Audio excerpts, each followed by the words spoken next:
Welcome to gen Z judge. இன்னைக்கு நம்ம பார்க்க போகிறது law of evidence, Bharatiya Sakshya Adhiniyam 2023. So unit 1, main features of Indian evidence act. First one, it is based on English law with few exception.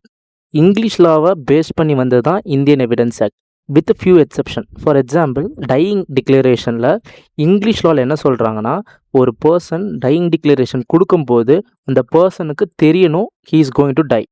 ஆனால் Indian லா அவர் ஒரு dyeing declaration கொடுக்கும்போது அவர் சாக போகிறாரா இல்லையான்னு அவருக்கு தெரிய வேண்டிய அவசியம் இல்லை.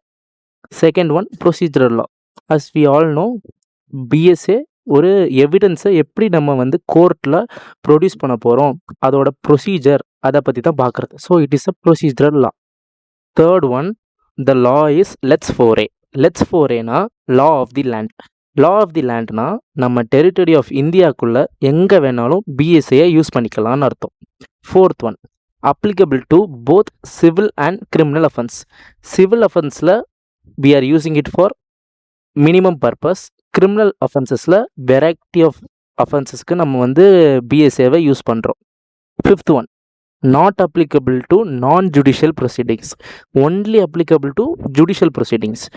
ஜுடிஷியல் ப்ரொசீடிங்ஸாக இருக்கிற விஷயத்துக்கு மட்டும்தான் பிஎஸ்ஏயை யூஸ் பண்ண முடியும். For example, domestic tribunals, industrial tribunals, administrative ட்ரிபியூனல்ஸ்லாம் நான் ஜுடிஷியல் ப்ரொசீடிங்ஸ் நடக்கும். நான் ஜுடிஷியல் ப்ரொசீடிங்ஸுக்கு BSA it is not applicable.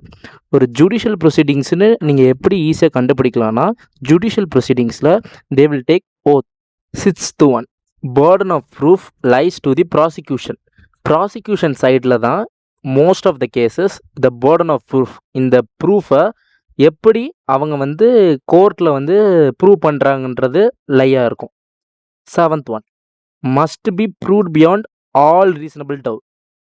PSA என்ன சொல்லுதுன்னா, நீங்கள் என்ன எவிடன்ஸ் எடுத்து வந்தாலும் அது எல்லா ரீசனபிள் டவுட்டுக்கும் மேலே ப்ரூவ் ஆகிருக்கணும். அப்போ தான் which will be acceptable by the court. Eighth one, object of the act is to get off truth of the disputed fact and fact in issue.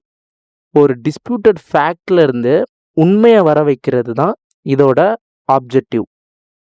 Direct and circumstantial evidence தான் ரொம்ப important.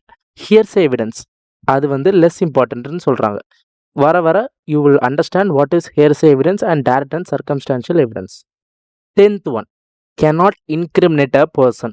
நம்ம கான்ஸ்டிடியூஷனில் article 20(3) என்ன சொல்லுதுன்னா, ஒரு person அவங்களுக்கு எதிராகவே ஒரு விஷயத்தை எவிடன்ஸ் கொடுக்கறதுக்கு கம்பல் பண்ண முடியாது வித்தவுட் இஸ் கன்சென்ட். அதே தான் பிஎஸ்ஐயும் சொல்லுது. ஸோ நம்ம ஒரு கேஸில் பார்க்கலாம். ஜானகி நாராயணன் போஹேர் வெர்சஸ் நாராயணன் கமடோ கடாம்.